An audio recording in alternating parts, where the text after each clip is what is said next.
Lesson 193. The phrase is, all things are lessons God would have me learn. And we can play with that. Who is God? Where is God? All things are lessons. All things, material things, objects, experiences. So let's play with this a little bit. Let's go through the lesson and see how we can adjust it. God does not know of learning, right? The infinite all that is, the source of all that is, that includes every possible experience, doesn't even recognize growing from one stage to another, learning new information.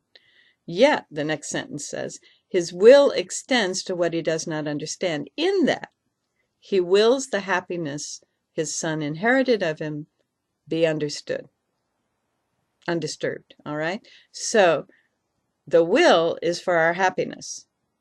How that unfolds is whatever is in alignment with that will.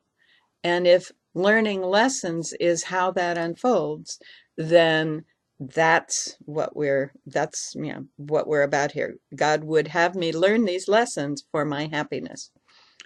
It goes on, undisturbed, eternal and forever gaining scope, eternally expanding in the joy of full creation, and eternally open and wholly limitless in the one. So whatever experience we have is a way to move us closer and more fully into that joy, eternally limitless in the one. Okay, and that is the will, God's will, and his will provides the means to guarantee that it is done. So whatever is in alignment with that will, the means is present to be experienced. So every moment of every day that we are in body is an opportunity to experience more fully this joy. Now we get in the next paragraph, God sees no contradictions. Okay? Right? Because in the one there is nothing that is not the one. Next sentence, yet his son believes he sees them. We believe that we see contradictions in life all around us. Thus we, it says we have a need for one who can correct our erring sight and give us vision that will lead us back to where perception ceases. So when we perceive a contradiction, that isn't real. That's one of the tests of, is this real or not? Is there a contradiction here? So in order for us to see through the contradiction, through the paradox, rise to a level above the apparent contradiction or paradox, we get to be guided, get to be taught, get to learn lessons that help us shift to that higher level. Okay? And the next sentence, God does not perceive at all, yet it is he who gives the means by which perception is made true and beautiful enough to let the light of heaven shine upon it. Again, the infinite source of all that is, which is formless and extending through all that is, does not perceive, simply knows. Two different things, right? Yeah. And our higher self does not perceive, simply knows. Our higher self being totally aware of how it is simply an extension of what God is. Only the body perceives, and it perceives other bodies. It's designed to not take in the formless, but only experience what is in form. All right.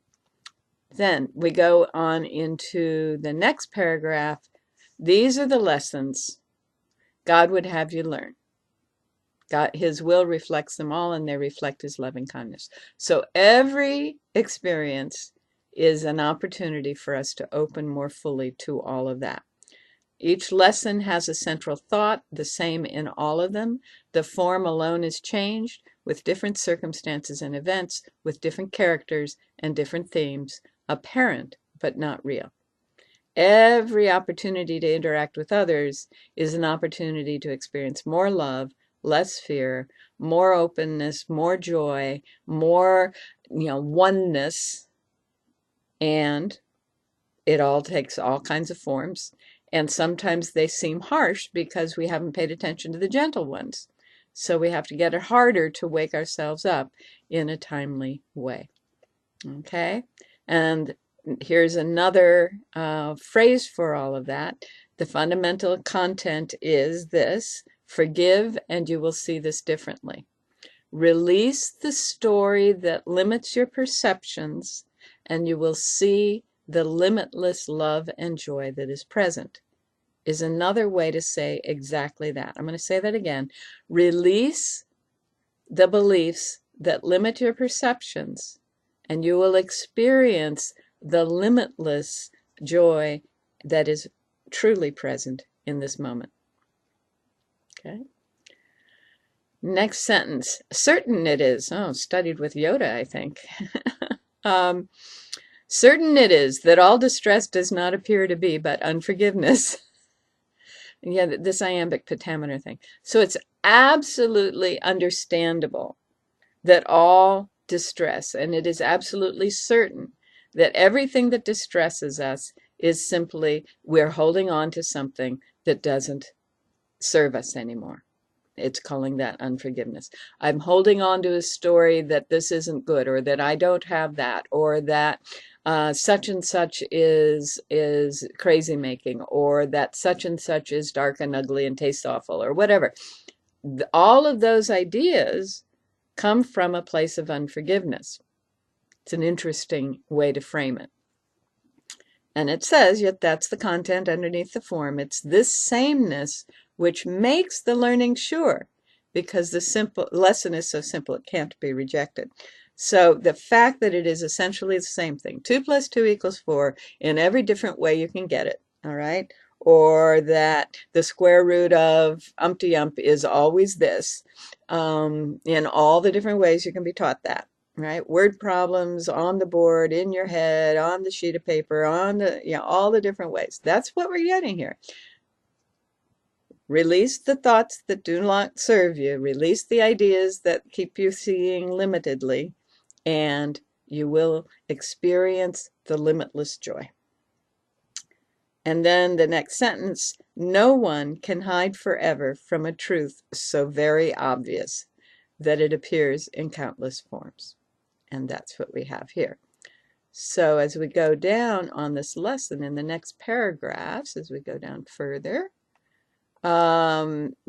it's talking this over and over. The Holy Spirit is saying these. Shall we not learn to say these? How can you tell when you are seeing wrong or someone else is failing to perceive the lesson?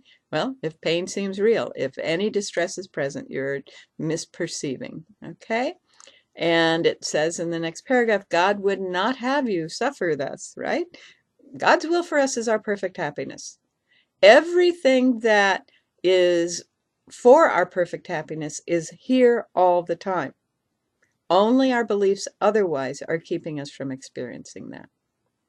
Okay? So all experiences that we have, the next, here we're getting the sentence again, all things are lessons God would have you learn. He would not leave an unforgiving thought without correction, nor one thorn or nail to hurt his holy son in any way. Wow, that's going back to the Jesus story, isn't it? But the idea is that any idea in us that keeps us from experiencing love and light and pure joy in every moment gets to be released. And we get the idea gently at first, and we'll get it more and more intensely until we actually allow ourselves to take it in. Yes? All right. So we will attempt today to overcome 1,000 seeming obstacles to peace in just one day. Let mercy come to you more quickly. Do not try to hold it off another day, another meaning. Okay, let mercy. Mercy is something that comes through us. It's part of the dynamic experience of the divine.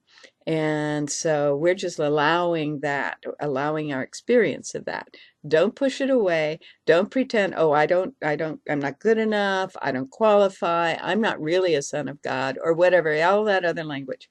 Allow it. This is what it's saying. Allow it. Time was made for this. Use it today for what its purpose is. Morning and night. Devote what time you can to serve its proper aim, and do not let the time be less than meets your deepest need. Okay, so we're starting to go inside and check what is our true need here. Not what the clock says, not what the book says, but what is it that we truly need. So allow ourselves morning and evening until we feel complete. And here's what it says a little further. Give all you can and give a little more. For now we would arise in haste and go into our Father's house. We've been gone too long, and we would linger here no more. All right. As we practice, let us think about all things we saved to settle by ourselves and kept apart from healing. All the things that we thought were not worthy of, divine attention, all the things that we thought, well, I can fix that. All the things that we thought were human issues, not divine issues, all the things that we thought were a function of, oh, that's just the environment, I can fix that.